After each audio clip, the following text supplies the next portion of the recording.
Hello, welcome to the third week of this course on information theory. Let me begin by a review of what we saw last week.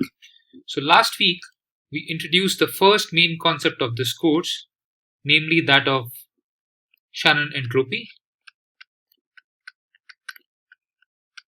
which for a PMFP on an alphabet X, so this P is a probability mass function on this calligraphic X, which is an alphabet of finite size. So this Shannon entropy H of P was defined as summation over X, P of X log 1 over P of X. This log is to the base 2. So we introduced Shannon entropy as an answer to the question that we raised.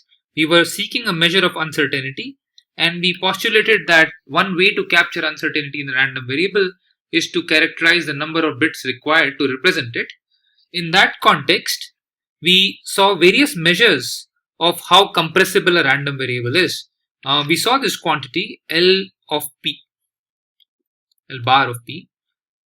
So this was the minimum average length of a one-to-one map that we can use to represent a random variable. So if you think of an encoder A, E, which looks at a letter from this alphabet and maps it to a sequence, a binary sequence of finite length. This is the set of all such binary sequences. So E basically takes this X and outputs E of X, where E of X would look like something like 0, 0, 1, any finite length binary sequence, so on and so forth. And the length of this sequence is 4. This is a sequence like this, and different sequences will have different lengths. So this L bar of P was defined as the minimum of the average length. Now, what is the average length? Take average with respect to Px of the length of this sequence. So length of a sequence, I'm just denoting this by the length of a sequence. This is the number of bits in the sequence. So minimum of all these lengths minimized over all one-to-one map E. Okay, E for encoder. So if it's a one-to-one map, then by looking at the sequence, you can exactly recover the original alphabet, and the minimum over that average length was denoted by L bar P. Okay. Another quantity we defined was this L epsilon P, which was a related notion but slightly different. This was defined as the minimum number of bits required to store almost all the sequences. So it can be written as the minimum cardinality of a set A such that the set A has a large probability under P. Note that this set A is a subset of the alphabet. So the idea is, I should put a log here, minimum cardinality or the minimum number of bits. So log of let A, this, and then you take a seal because you want to only have integers as length. So this is the minimum number of bits that you need to store all the sequences in the set A. And which set A are we looking for? We are looking for the smallest set A such that its probability is greater than 1 minus epsilon. This can be another notion of how compressible a PMF is. Okay.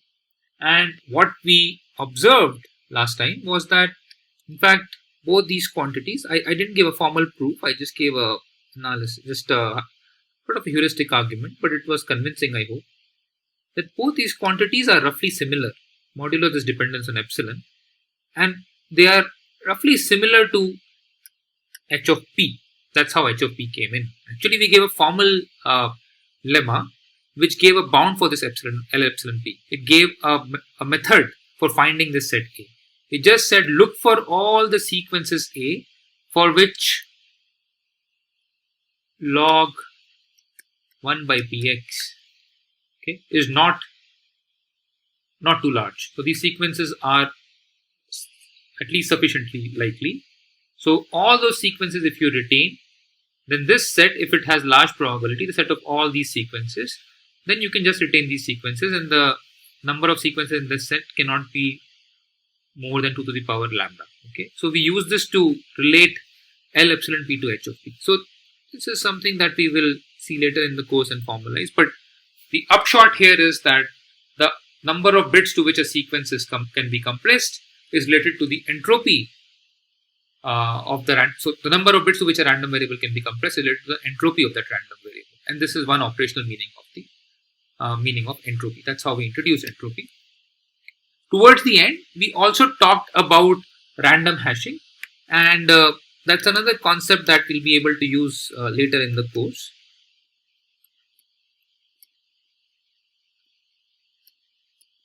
Okay, and we gave up one particular use of random hash.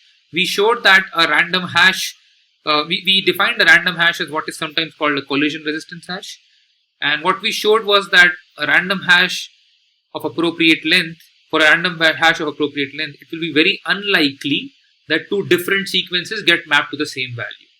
Therefore, it is almost a one-to-one map, and it can be used for compression.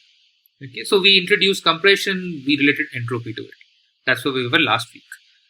This week, we'll move forward and we will relate entropy to another notion of uncertainty. A slightly different notion. Last time our notion of uncertainty was how much you can compress a random variable. This week, we'll explore another natural notion of uncertainty. How many random bits can you extract from a random variable? So, how many random bits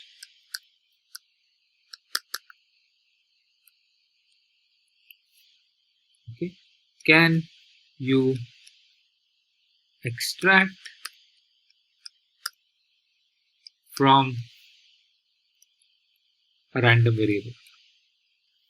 And it looks like it's a very different notion of uncertainty, and it may have a different answer than entropy, but what we will see this week is that even this different notion of uncertainty is fundamentally related to entropy of a random variable, thereby giving another operational meaning of entropy. And since this quantity entropy appears in so many different contexts related to uncertainty in the random variable, this is indeed a fundamental concept which captures uncertainty in the random variable. So, see you in the next lecture.